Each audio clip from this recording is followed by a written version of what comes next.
probably highlight one or two and see how much of it we can deal with. First, when we talk about the insecurity that we are facing as farmers, a lot of farms have been abandoned. As at 2012, 12 trillion worth of project has been abandoned in the agric space. This year alone, about 332 farmers have been killed between January and now. And that tells you what the farmers are facing. And another report says it's not even 332, it's 2,134, thereabout. And in the same period last year, we were talking of 128 people killed. And of course, we know it's not everything that's even been reported. So that tells you who hears such numbers and wants to go to farm. And then you hear that between November 2020 and November 2023 that we have the reporters at now, or in the Northwest alone, about 224 million has been paid as ransom by farmers. So it's not really an interesting time for farmers. And then I think I posted a picture of myself on the farm some months back with mobile security surrounding me and vigilantes surrounding me to tell food that's why food is expensive at times, because you have to pay for your own security at some point, at some location. So those are some of the issues I think we are facing. The insecurity is real.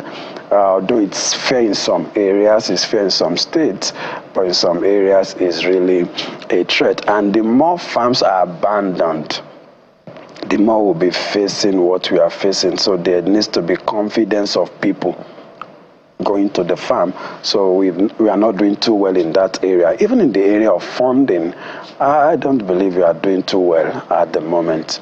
We are still allocating 1% of our entire budget to food when people are doing 10% or more as a nation. So that is also not an area we are doing too well.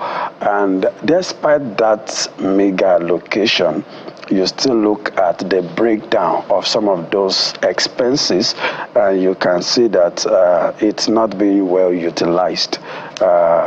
We have to do more of investment into direct production, like developed nations are doing, where what you want to first achieve is to have enough. When you have enough, then you start talking about, okay, what are the next phase? Though we have been confronted with some of those issues, we still have issues of our supply chain. We still have a lot of gaps. We still have our post-harvest losses doing over 3 trillion or so annually. That's still a major gap, telling us we can still do something with it. No, we are talking about we don't have enough. Part of what we even manage to produce are going to waste. Now we are talking about the lean season where everybody talk about tomato. Some are talking about using cucumber instead of tomato, but how long can you do that? And then we are talking about looking at the output we are having is even still very low. On most farms. You'll still be talking of maybe for maize 2 tons per hectare, 3 tons per hectare, and then when some nations are doing 10 tons, same for rice, same for cassava, we are still doing below global average. So I think our best practice is still not good enough.